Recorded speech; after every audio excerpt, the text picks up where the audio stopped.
Toxic a fairy tale for grown ups. Geethu മോഹൻദാസിന്റെ സംവിധാനത്തിൽ വരുന്ന സിനിമയാണ്. സ്യൂഡോ ഫെമിനിസ്റ്റ് ആണ്. അപ്പോൾ സിനിമയുടെ ട്രെയിലർ ഇന്ന് 7/1 പുറത്തു വന്നിട്ടുണ്ട്. കണ്ടു. അത്യാവശ്യം നല്ല സ്കെയിൽ, അത്യാവശ്യം നല്ല രീതിയിൽ തന്നെ പണം മുടക്കിയതായിട്ട് അതിന്റെ ട്രെയിലറിനകത്ത് തന്നെ പിന്നെ വ്യക്തമാണ്. നല്ല സ്കെയിൽ ആ ഒരു ട്രെയിലറിനകത്ത് തന്നെ കാണുന്നുണ്ട്. മഞ്ഞുമലയും പിന്നെ ബാക്കിയുള്ള ഫൈറ്റ് സീക്വൻസും എല്ലാം തന്നെ ഭയങ്കര വലിയ സ്കെയിലാണ് ഇത് എടുത്തു വെച്ചേക്കുന്നതെന്നുള്ളതിനകത്ത് സംശയമൊന്നുമില്ല. ഇപ്പൊ എല്ലാം ഒന്നൊക്കെ സെറ്റിൽ ആണെന്നും പറ്റത്തില്ലല്ലോ. കാരണം ഇതിനകത്ത് ഇനിയിപ്പോ സെറ്റിട്ട് ആണെങ്കിൽ തന്നെയും അത് ഭയങ്കര റിയലിസ്റ്റിക് ആയിട്ട് ഞാൻ ട്രെയിലറിനകത്ത് കാണുന്നത്. പിന്നെ ട്രെയിലറിനകത്ത് ഇതിന്റെ ക്ലോസപ്പിലേക്കോ ഭയങ്കര ഡീറ്റെയിലിങ്സിലേക്കോ ഒന്നും പോയിട്ടില്ല. നല്ല രീതിയിലുള്ള ഇപ്പൊ ആ സർക്കസിന്റെ സംഭവങ്ങൾ ആണെങ്കിലൊക്കെ തന്നെ നല്ല രീതിയിൽ ഒരു പിന്നെ പണം മുടക്കി എടുത്താന്നുള്ളത് കാണുന്നുണ്ട്. പിന്നെ ഇനി സിനിമയുടെ മെയിൻ പ്ലോട്ട് എന്ന് പറയുന്നത് എനിക്കൊന്ന് അച്ഛൻ മകൻ ആ ഒരു കോൺഫ്ലിക്റ്റ് ആണെന്ന് തോന്നുന്നു.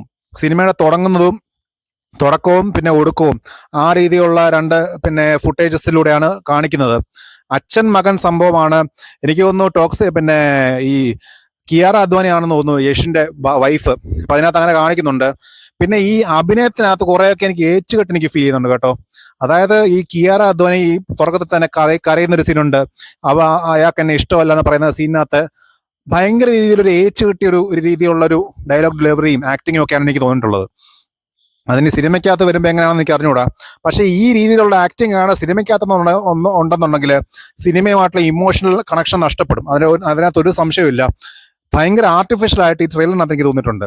അതുപോലെ തന്നെ കിയാറ അദ്വാനി മാത്രമല്ല, മറ്റേ താര സുതാരിയ അവരും പിന്നെ ഇമോഷണൽ ആയിട്ട് ഡയലോഗ് ആയിട്ടൊക്കെ കാണിക്കുന്നുണ്ട്. പക്ഷെ അതൊന്നും ഈ ട്രെയിലറിനകത്ത് കൂടെ നമുക്ക് അങ്ങോട്ട് ഫീൽ ആവുന്നില്ല. അതിന് സിനിമയ്ക്കകത്ത് വരുമ്പോഴേ അറിയത്തുള്ളൂ എങ്ങനെയാണ് അതിനെ എടുത്ത് വെച്ചേക്കുന്നതെന്നുള്ളത്. ആ ഒരു കാലഘട്ടം റീക്രിയേറ്റ് ചെയ്യുന്നത് തന്നെ നല്ല രീതിയിൽ തന്നെ ചെയ്തിട്ടുണ്ട്. വണ്ടികളും ബിൽഡിങ്സും പിന്നെ പഴയ കാലത്തെ ട്രെയിനുകളും എല്ലാം തന്നെ. അതായത് ഞാൻ നേരത്തെ പറഞ്ഞ പോലെ പണം മുടക്കി എടുത്തു എന്നുള്ളത് അത് കാണാനുണ്ട്. അത്രയും നല്ല രീതിയിൽ തന്നെ പണം മുടക്കിയിട്ടാണെന്നുള്ളത് കാണാനുണ്ട്. കോസ്റ്റ്യൂംസ് അല്ലെങ്കിൽ പോലും എല്ലാം നല്ല ഗംഭീരമായിട്ടുണ്ട്. പിന്നെ ഇതിന്റെ ബാക്ക്ഗ്രൗണ്ട് സ്കോർ എനിക്ക് അത്ര അങ്ങോട്ട് ഒരു ഇംപ്രസീവ് ആയിട്ട് തോന്നിയിട്ടില്ല. പലയിടത്തും ഒരു ബാക്ക്ഗ്രൗണ്ട് സ്കോർ ഇങ്ങനെ അങ്ങോട്ട് ഒരു എലിവേറ്റ് ചെയ്തതായിട്ടും അങ്ങനെ ഒരു തോന്നൽ എനിക്ക് ഉണ്ടായിട്ടില്ല. എന്നാലും സിനിമയ്ക്കകത്ത് വരുമ്പോൾ കാണാം. ഇപ്പൊ ട്രെയിലർ വെച്ചിട്ട് നമുക്ക് സിനിമ മൊത്തത്തിൽ വിലയിരുത്താൻ പറ്റത്തില്ലല്ലോ. അപ്പോൾ പിന്നെ യഷിനെയൊക്കെ ഫുള്ള് ന്യൂഡായിട്ടൊക്കെ കാണിക്കുന്ന ഒരു സീനൊക്കെ ഉണ്ട്. അതൊക്കെ എങ്ങനെയാണ് പുൾ ഓഫ് ചെയ്യാൻ പോകുന്നത് നമുക്ക് കണ്ടറിയണം.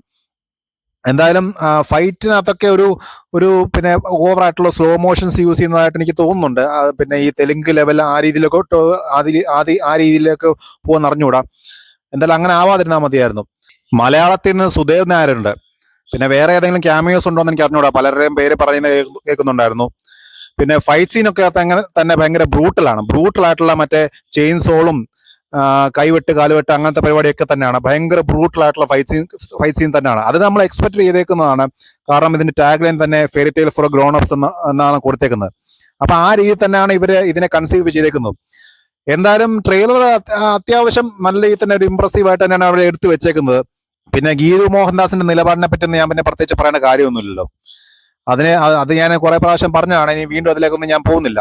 എന്തായാലും ഇനി സിനിമ പറഞ്ഞിട്ട് നമുക്ക് കാണാം.